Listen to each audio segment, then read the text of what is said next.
अरे भौजी भंसरी वाली वाह बहुत अच्छा देखा तारा भाई लोग लगाता भौजी इतना हिला के कि नीचे के सामान दिखा दी। अरे भौजी तनी बचा के रख और भी तो शादी करे के बा। तो का हाल बा भाई। तो आज हम फिर से बात कर ले बानी जीतू जितेंद्र के भाई लोग एकरा के इतना पेल बानी कसम से भाई कहियो ना पेल बानी कोनो के एक इतना। तो ऐसे कहते हैं भाई लोग वीडियो नू जैसे कि लास्ट देखम तबे मजा आई। तो वीडियो बना के बस एक ही मकसद बा आ रहेला आप सभी को दिल से हंसाने के लिए, ना किसी को दिल को ठेस पहुंचाने के लिए। तो वीडियो देखल जा और देखला के बाद में भूल जाम जा दिल दिमाग गुर्दा कुछ भी मैं कुछ बने खेल ले के। तो आज के वीडियो नू स्टार्ट करता हूँ। अरे भौजी भंसरी वाली वाह बहुत अच्छा यूपी बिहार बाबू यही पे बा पागल। अरे भौजी ऐसा तो ढोरी में का बात बारे कि पागल बा। हम तो सुनल नहीं है कि हे में बहुत कोई पागल बा, लेकिन तू कहता है कि हे में तनी आगे कह। अच्छा सबका के मन रहे यही पर लागल। अब सुनो भाई लोग ये कहीं ना कहीं हमनी में गलती बा। हमनी कोनो भी लड़की के देखे नहीं सन तो मुहा देनी सन, कोनो के ढोरी चोली पर गाना गा दिले सन। तो कोनो कोनो गलती बा हमनी के तबे ऐसा भौजी कहती है। ए भौजी तू आगे कह। अरे भैया भंसरी वाला वाह क्या बात कहता कि चारू ओरी गोरी तहार ढोरी के लहर बा। अरे भैया हमारा ई ना समझ में आता कि भौजी के ढोरी में ऐसा का बा कि चारू ओर लहर बा। हम तो कहता नहीं अगर तारा बेसी जरूरी बानू तो भौजी के ढोरी में पटक के भौजी के पेल दा कि भौजी के मन खुश हुआ। भौजी ऐसे भी लहंगा उठावती है लंड के पे तारा भौजी के पटक के पेल दा कि भौजी के ढोरी नू छितर जाओ सार बुढ़ छुनर। भाई लोग हमारा समझ में नहीं आवत कोनो भौजाई अपना ढोरी में दूध भात कैसे खिया लेता, कोनो भौजाई अपना ढोरी में चाय कैसे पिया लेता, और कोनो अपना ढोरी में बियर कैसे ढरवा लेता। अरे बहन चोद ढोरी के लहर ढोरी। अरे बहन चोद हम का कहीं यार सुन के माथा खराब रहता। जा दे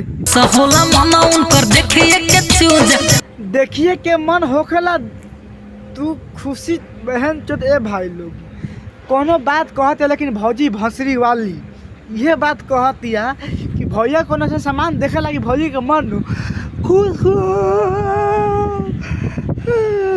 लेकिन भौजी के मन खुश रहता है। भौजी तो आगे कह कैसे खुश होकेला। अरे तारा भतार के बहनी के गाड़ी में लंड पे लो वाह बहुत अच्छा। सुन तारा भाई लोग कि दोनों खरबूजा के भतार करेला पूजा। अरे भौजी आ पटा के ना पेल देवेला तार बहन क्या भाई हम का कहीं यार माथा पहला था बहन चौथ के बात सुन के। तुम बताओ भाई लोग कौन ऐसा भतार बा कि दोनों खरबूजा के पूजा करला, लेकिन ये भौजी भंसी वाली के भतार खरबूजा के पूजा करता भाग तो माथा चौथ देखला भाई लोग साथ में भौजी कहतिया नु कि हम भतार पूजा करेला। हाँ भाई हमारा विश्वास हो गल क्या कि तनी खुद वीडियो में देखला कैसे भैया अगरबत्ती लेके पूजा करके ऐसे करता। अरे भैया भंसरी वाला एक बार के हमारा झाड़ छील देना माथर चोद बहुत मजा आई बहन चोद। तो पूजा देखला के बाद में मन तो करता तार बहन चोद पटक के पेल दी कि राने पर हक देव। बहुत अच्छा भौजी बहुत अच्छा। तोहरा जहाँ भतार के नू चप्पल से मारे के चाहे। हाँ भौजी हम सच कहता नहीं हम ई ना समझ में देखता भतार बने लाल चट्टा बकार है कि तो दोनों जोबन के पूजा करता। हम आज तक सुनल नहीं है देवता देवी के पूजा करल जाला। केहू घर में आदमी अच्छा काम कर मतलब ओके पूजा करल जाला, लेकिन बहन जो दोनों बम के आम के फुलौना के कौन पूजा करेला ले। लेकिन हम देखा था नहीं वीडियो में कि तो भतार पूजा करता। तो हम तो भतार से कहल चाहता नहीं ए बम माथा। अरे बहन चोद अरे भैया भंसी वाला पूजा मत कर। ए कैमरा मैन ए भैया गान मारबे ना तो हमारे से बोल। अगर भैया गान मारे के बाद तो कह हम आवता नहीं आज सार के बुलावत नहीं तू गान मार ले सरवा के।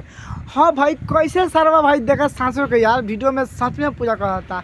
हम तो सोचते हैं भौजी मजाक में कहती है, लेकिन सांसों के भैया बहन चोद अगरबत्ती लेके भौजी के दैया पर जो बना पर ऐसे करता। अरे भैया भंसरी वाला आके बाद हमारा लार चाट ले बड़ी मजा आई। अरे भतार खेलना ना बा भौजी वो लंड के टोपा बा। हाँ भौजी हम सच कहतनी, तहार भतार खेलना ना लंड के टोपा बा। तहार भतार के तो बात सुनला बहन चोदों का बात तो बहन चोद का कही भाई, बहन चोद पगला जाए। दुनु बेरा दुनु के भतार करे पूजा। ए भौजी हम तो भतार से कहतानी नु वो साल के पूजा करे के बाद नु एक बार जाके देवता देवी के पूजा कर ले कि उनका मुक्ति मिल जाए।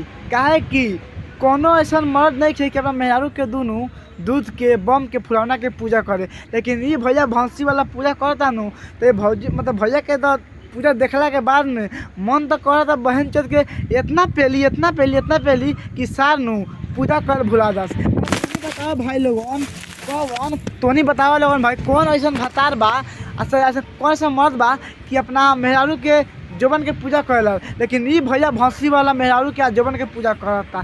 अरे बहन चोर जाके पूजा करे के बाद तो देवता देवी कर ना भगवान मुक्ति दीहन, अच्छा काम करेला तो सोच दिहन तो बहन चोर जय हो।